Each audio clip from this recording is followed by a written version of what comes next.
Em 1984, Michel Foucault partiu da vida diretamente para o panteão acadêmico do Ocidente, de onde até hoje exerce com suas ideias influência na vida de todos nós. Tornou-se um ícone da ideologia progressista atual por denunciar supostas estruturas de opressão escondidas nas normas e instituições tradicionais da sociedade. No ranking do Google Scholar de autores mais citados, Foucault é o campeão. E entre os textos que formam o topo dos 1% mais citados, 6 são de Foucault. É autor obrigatório na bibliografia de cursos universitários de História, Ciências Sociais, Filosofia, Letras, Direito e Psicologia. Uma história de dedicação à vida intelectual recompensada com a reverência de gerações de adeptos. Mas eu te prometo, existe um lado oculto nessa história. And Foucault had his problems, and in a manner that appears to be quite deeply pathological, in a very, very, very, very dark way. Joseph Foucault, avec des jeunes enfants en Tunisie et que j'ai vu et que je me suis reproché de ne pas avoir dénoncé à l'époque, me conduit non pas à rejeter l'œuvre de Foucault, mais à la regarder avec d'une manière différente.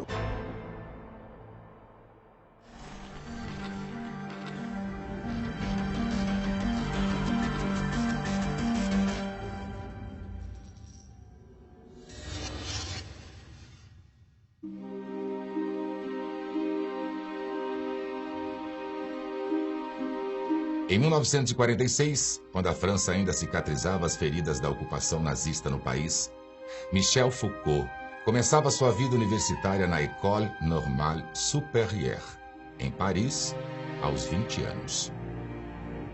Um jovem excêntrico e solitário, que decorava seu quarto com as cenas de guerra e torturas pintadas por Francisco Goya, e irrompia em episódios de violência contra os outros e contra si mesmo. Em uma ocasião, perseguiu um colega com um punhal e muitas outras se automutilou e tentou suicídio. Submetendo sua saúde mental ao exame dos médicos da universidade, Foucault recebeu o diagnóstico de que suas tendências suicidas decorriam da angústia que enfrentava por ser homossexual em uma sociedade que reprimia essa orientação com severos tabus. Neste período, ele já iniciava o seu envolvimento com a cena gay underground de Paris, seus encontros sexuais com múltiplos parceiros e seu contato com as drogas. Após se graduar em filosofia e em psicologia, seguiu carreira acadêmica, lecionando em universidades de diversos países europeus. Em 1958, ele foi obrigado a deixar a Polônia por um escândalo diplomático que causou ao manter relações sexuais com um agente de segurança do país. A notoriedade de sua obra despontaria alguns anos mais tarde, quando, de volta à França, submeteu a sua tese A História da Loucura à Universidade de Paris, para obtenção do título de doutor. O trabalho teve recepção mista, provocando críticas e elogios, mas garantindo a Foucault a repercussão que precisava para introduzir seu pensamento nos círculos intelectuais da França. A partir de então, Foucault ocupou diferentes cargos universitários na França, com uma breve passagem de 2 anos pela Tunísia. Fomentou seu prestígio para além das fronteiras do continente, tornando-se em todo o mundo o mais reverenciado expoente do chamado pós-modernismo. Foucault se notabilizou como um filósofo do poder. Ele acreditava que verdades e valores só tinham lugar nas chamadas formações discursivas, ou seja, apenas como discursos fabricados para legitimar o poder daqueles que o detêm, na fluidez das relações entre dominadores e subjugados, através do tempo e dos povos. Também são reescritos os discursos, os valores e as verdades. Foucault se revela em sua obra um dedicado historiador das ideias, dos comportamentos e das instituições. Escreveu, por exemplo, sobre a história da loucura, a história da sexualidade e a história das prisões. O próprio Foucault, entretanto, se empenhava em esclarecer que suas pesquisas históricas não deveriam ser confundidas com meros registros historiográficos, pois, na verdade, serviam à investigação daquilo que ele chamou de história dos problemas. C'est l'histoire des problèmes, c'est, si vous voulez, la généalogie des problèmes qui m'intéresse. Par exemple, à propos de la sexualité, ce qui me paraît un truc important à faire apparaître, c'est comment et pourquoi ce rapport à la sexualité, ou ce rapport à nos comportements sexuels, ont fait problème, et sous quelle forme est-ce qu'ils ont fait problème, car ils ont toujours fait problème. Mais il est certain qu'ils n'ont pas fait problème de la même façon. Os problemas se tornam problemas, para Foucault, apenas na medida da conveniência do poder exercido em um contexto particular. A ideia de que uma conduta sexual ou de qualquer ordem seja condenável em si mesma parece inconcebível nessa filosofia. Segundo ele mesmo, em sua História da Sexualidade, o que está em questão brevemente é o fato discursivo geral. A maneira como o sexo é colocado no discurso. Conceitos como o de justiça e outros elementares para a edificação do nosso senso moral também são relativizados por ele. Il me semble que, de toute façon, la notion même de justice fonctionne à l'intérieur de la société de classe comme revendication du côté de la classe opprimée et comme justification du côté de la classe opprimée.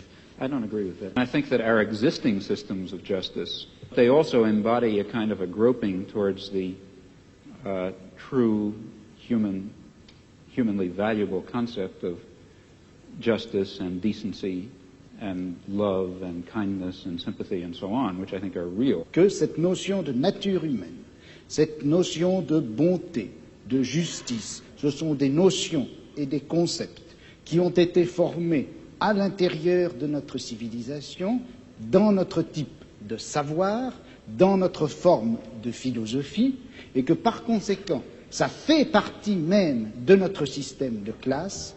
O linguista americano Noam Chomsky, que enfrentou Foucault no célebre debate de 1971, confessou a sua perplexidade após o evento. Ele me pareceu ser completamente amoral. Eu nunca havia conhecido alguém que fosse tão completamente amoral. Earlier in this conversation we talked about artists not being political or not letting what the artist's opinion doesn't really matter on the art itself, the art should stand in that. But does that not apply with Foucault?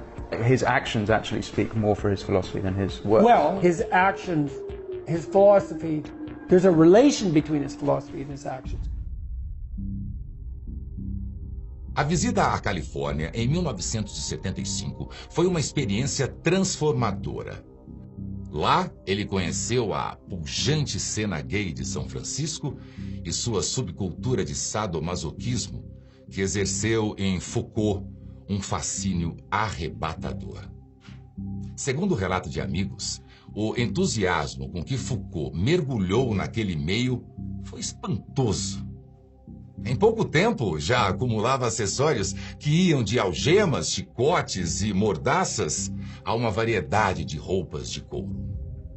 Para Foucault, o sadomasoquismo dotava a prática sexual de um caráter transcendente. Era como se o paradoxo da tortura e do prazer se resolvesse em um abandono dionisíaco da razão e o próprio corpo testemunhasse o desaparecimento dos limites entre o bom e o mal, o certo e o errado. Esse paradoxo, que supostamente seria capaz de impulsionar o sujeito para além da sua própria experiência subjetiva, fez Foucault celebrar o sadomasoquismo como uma representação de um conceito influente na sua filosofia, o de experiência limite. Foucault contraiu AIDS no início dos anos 80.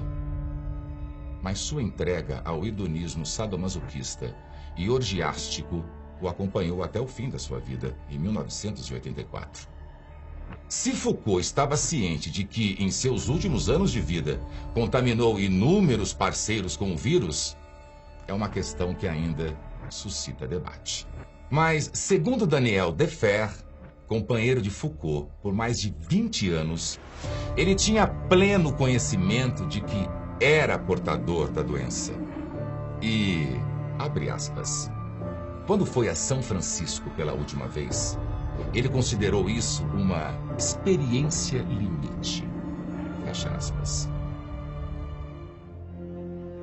O círculo intelectual francês da segunda metade do século XX era povoado por personalidades com preferências sexuais pouco ortodoxas. É o caso de Jean-Paul Sartre e Simone de Beauvoir, que trocavam cartas se gabando de usarem o prestígio como renomados filósofos para seduzir jovens, muitas menores de idade, e algumas atraídas para triângulos amorosos com o casal.